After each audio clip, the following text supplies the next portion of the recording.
Alright, welcome to another gameplay review where I show you how the game is played and then give you my thoughts on the game as a whole.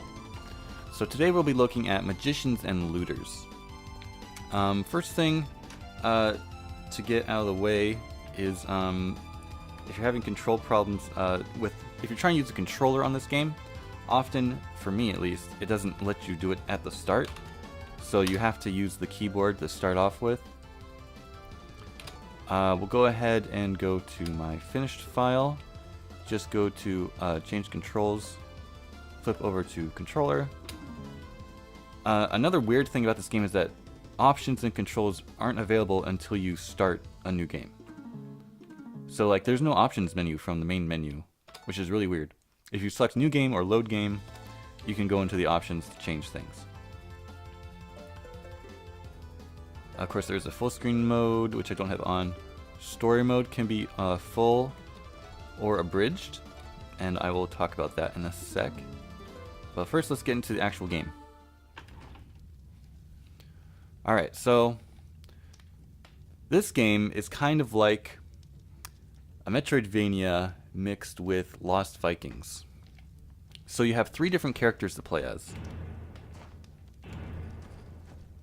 And they all have their different abilities that they learn. So, let's see. So, I think the main character, Vienna, she doesn't have any weapons. She just has like punches and kicks. What's good about her abilities is that she quickly learns a high jump. So this is a normal jump, and then there's a high jump. So she can reach places that other characters can't. And then she also gains a wall run ability. So she can run up walls a certain amount of distance. You also have magic in this game, which everybody has. You hold the left trigger and then press X, A, or B to do different spells. Your magic meter is the blue meter, of course, right there, as you can see.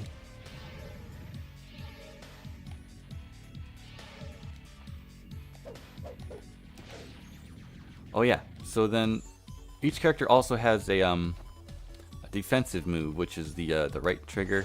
I mean, not the right trigger. A button. No. B button. I'm thinking different controllers here. So when you fight enemies, you can punch them and such. There's like a running attack that you get through. I just beheaded a guy with my fists somehow. Anyway, when you get to tougher enemies, you press back. You can dodge their moves. Ignore the red on the screen. You can dodge their moves with your defensive move. For Vienna, it's a dodge, like a dash back kind of thing. And this is as fast as I can spam it. So you can't like use it rapidly too much. Let me go ahead and take off my equipment so I don't get too overpowered. So what you saw with the red on the screen is a blitz that you enter. You see on the right hand of the screen there's a red meter that's filling up with that electric thunderbolt looking thing. That's when you enter blitz. So when you enter blitz, it basically is just like an increase in your abilities. So your attacks and stuff become stronger, you become faster, stuff like that. And it just lasts temporarily. These are wizards. Enemies drop money, of course. You can use magic.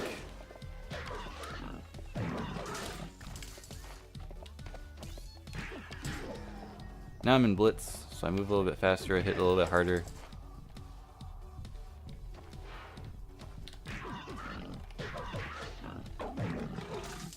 Yeah, it only lasts for as long as it does.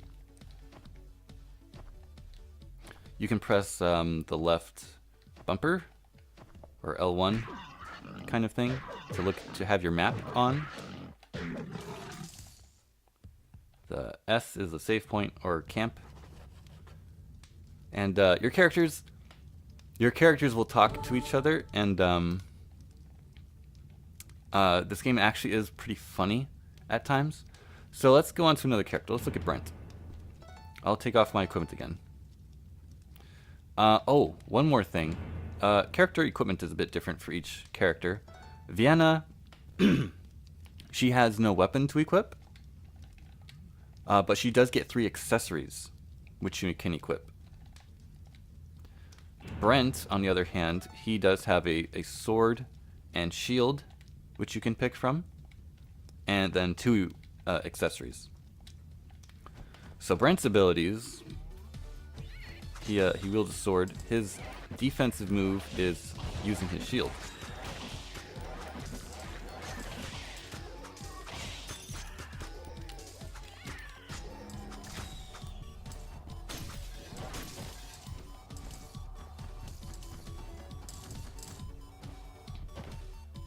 So when he gets into battle, he uses his shield to fight these guys.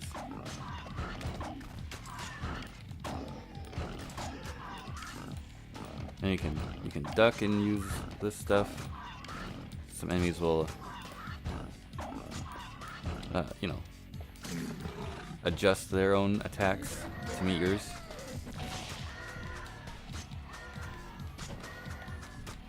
Oops. Where's that wizard go?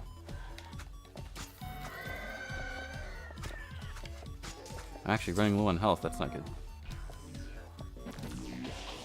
You know what? I think I'll go back so I can switch characters before I die. You know what? Maybe. You know what? Maybe I should just go ahead and die so I can show it off.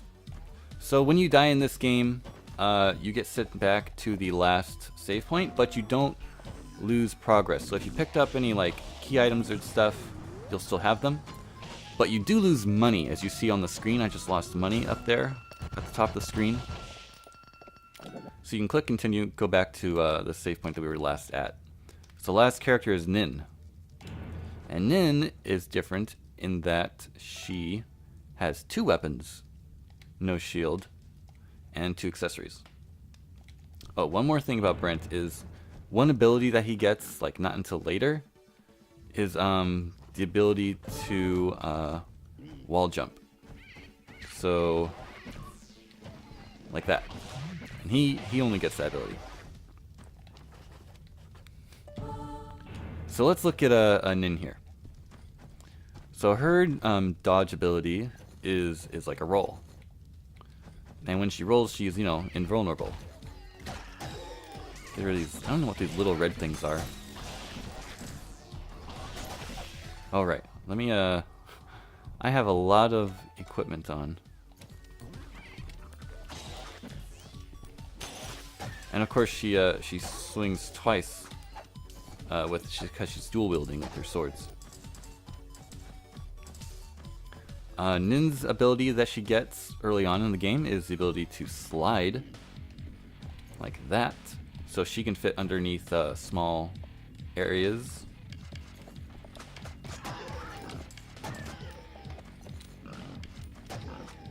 Yeah, so when attacking these guys, you dodge.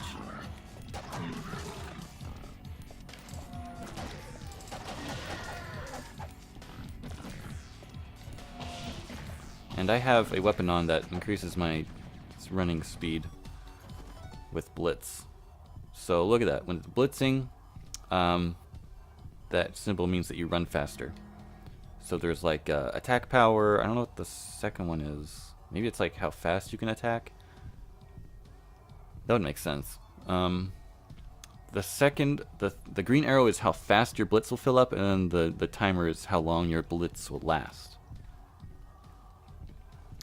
So when you level up in this game, you don't get experience points from simply fighting monsters.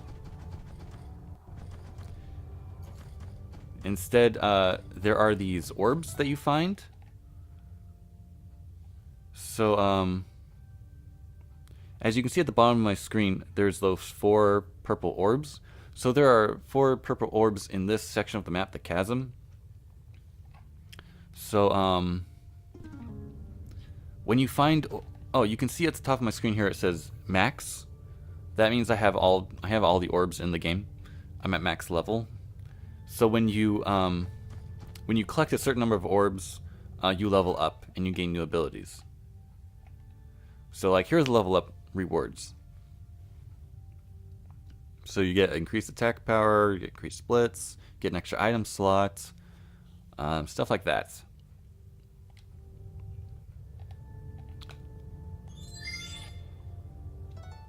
Let's see, I got telewarp, magic and up. Yeah, so this is an ability that you get late in the game after you've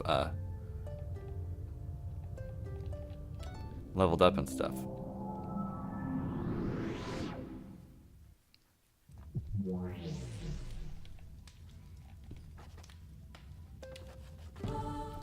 Yeah, so like I said, the game does have a comedic storyline to it. And what's great about it is that so you can play it like I said earlier. You can play the full story or the abridged story, and even the abridged story is funny in that they make it so brief. Conversations are so short that it's like it's hilarious how they do it.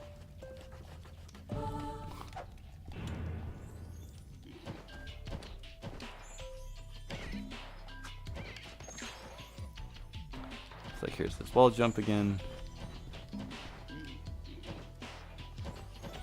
So let me see, what else can I say about this game?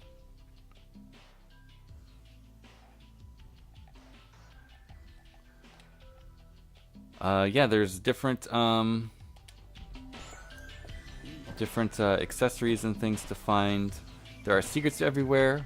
So like this was just a wall and I hit it and there was like money inside.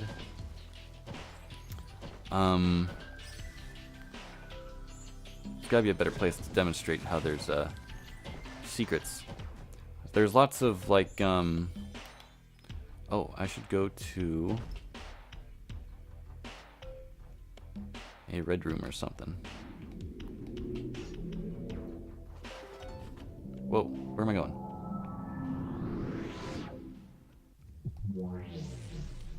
Oh, back here.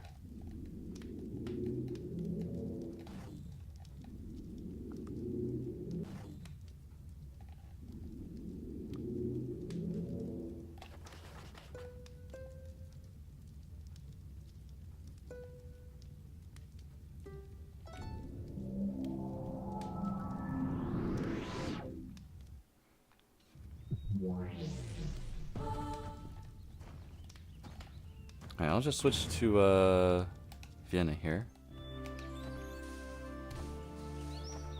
Oh, that's not gonna be good.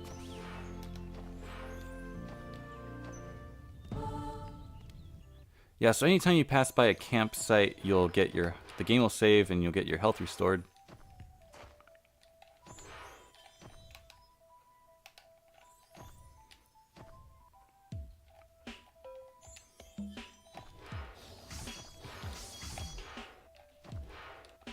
Trying to find a good example of a secret. Alright, so here's like a secret. Like there's lots of walls that you can just sort of run through to find stuff. That's the best I can do right now. Oh, right, here's another one. So if you see a suspicious looking wall, you know, just try running through it. Or sometimes you have to break walls open, so attack them too. The game kind of teaches you this in the beginning when you start playing. And there's also these torches that you can light, or sconces, I think they're called. Again, here's another spot in the wall you just hit. So yeah, I think it's a really fun game. It's a funny game as well. I totally recommend it. It's fun. It'll last you, it took me 7 hours to get everything. Although, you know, according to how long to beat, it should take you more like 11 hours to get everything. So, you know, there's a variance there. So yeah, that is Magicians and Looters. It's a good game. Go play it. And thanks for watching, and I will see you in the next video.